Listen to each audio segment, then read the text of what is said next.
Remember when Donald Trump called himself the best thing to ever happen to farmers? That is not exactly true. And the farmers are now reading the fine print. We now are dealing with Donald Trump wanting to bail out Argentina's far right president, Javier Milei, by importing Argentinian beef to the United States and giving him, is it 20 or 40 billion dollars at this point? Who the hell knows? And the plan is to just flood the US market with foreign beef to lower prices. Trump is acknowledging grocery prices aren't down. He says they are, but implicitly he's acknowledging that they're not because he's trying to figure out ways to bring down, for example, beef prices. And you have American ranchers and American farmers rightly furious with Donald Trump. John Boyd is the founder of the National Black Farmers Association. He said Trump set us up and sold us out. And that is putting it gently, to be frank. He says it's appalling that Trump, who campaigned on loving farmers, is now helping Argentinian farmers first. Now, many of you know I'm from Argentina. It is deeply painful to me that for decades, Argentina has been an economic mess. And when Argentinians elect a nominally left-wing president, it doesn't get any better. And when Argentinians elect a nominally right-wing president, it doesn't get any better. I say nominally because politics layer on the political spectrum a little differently in Argentina, but it doesn't matter. The point is, corrupt leader after failed leader after corrupt leader. I do not believe for a second that Trump dumping 20 or 40 billion into Argentina is going to solve the problem. In fact, Argentina has a big problem with leaders absconding with money. It's kind of, to a degree, how Argentina ended up in this mess to begin with, although only one piece of many. So as much as I want Argentina to do better for the sake of my friends and family, and because I wish that that were the case, this is not a solution, and it is really hurting American farmers. Here is one soybean farmer saying Trump created this problem. Price of soy dropped under the Trump administration, largely the result of the Trump administration's trade war with China. John's crops, diligently planted, meticulously cared for, are losing their value. Are you angry? Oh, yeah. Oh, I'm totally mad. There's no reason for it. This is absolute stupidity. This is a man-made crisis caused by Donald Trump. Period. Soybeans are the largest agricultural export from the U.S. Last year, the value was more than $24 billion. China bought 52% of those soybeans. Since May, the country has placed 0 orders. Zero. That is 0.0. Here's another farmer saying Trump's destroying the market. We don't want a bailout. We want a market. Bailouts don't work. Bailouts are Band-Aids. We aren't even made whole off of this. That's money that should be going towards senior citizens. That's money that should be going for the Affordable Care Act.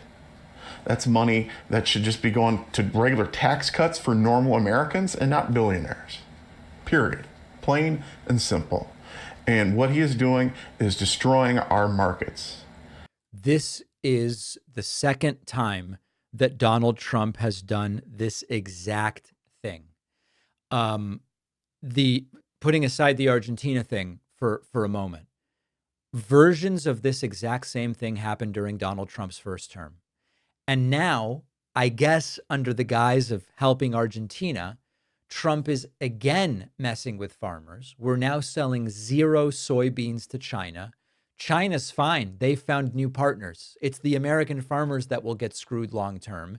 And even experts are saying this isn't going to fix anything. Argentina simply doesn't produce enough beef to really make a dent in the American market. We are hurting American farmers and ranchers for no real reason. It's just to give Donald Trump more money to send to his friends.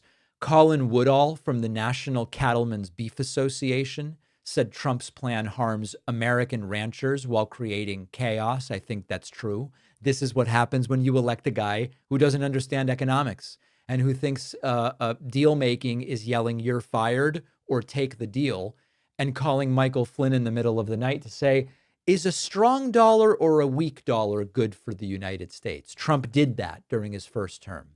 When a reporter asked Trump, how are American farmers going to feel by what you're doing here?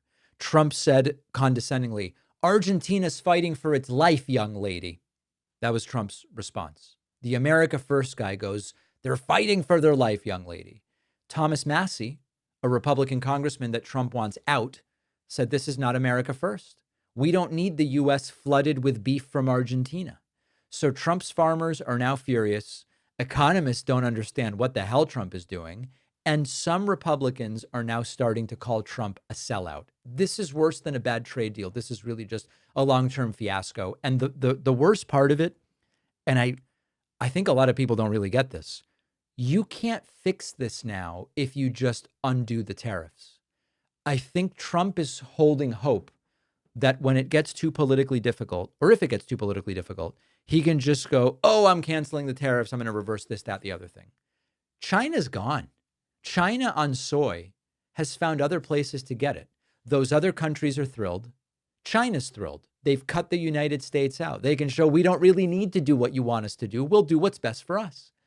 And if Trump were to back off the tariffs, I don't really see any reason for China to go, okay, we'll cancel all the deals we made with these other countries. Trump, if he wants to get some of these deals back, is likely to have to not only back off of the tariffs, but then go to these countries and say, I'm going to give you an extra sweetener, an extra element for you to come back.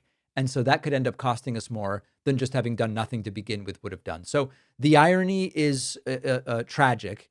The America First president is now importing other countries' beef because he can't even manage America's own.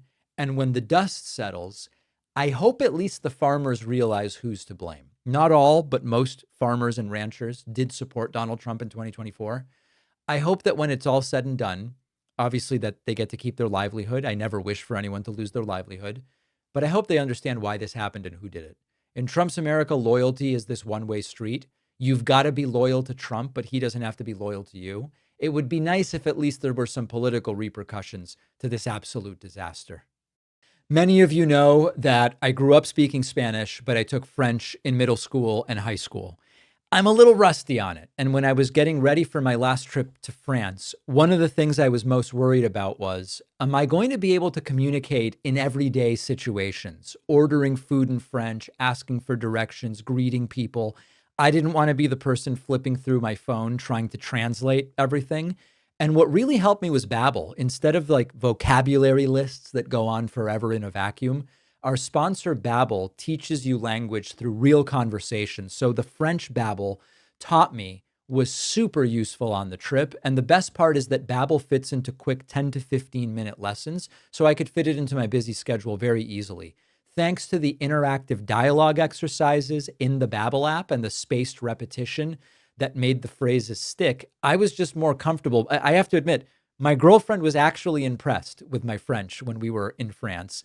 I could order at restaurants, buy train tickets, figure out, is there a baby changing station in the bathroom? And also just chat with locals, made it way more enriching. You can get up to 55% off at babbel.com/Pakman. The link is in the description.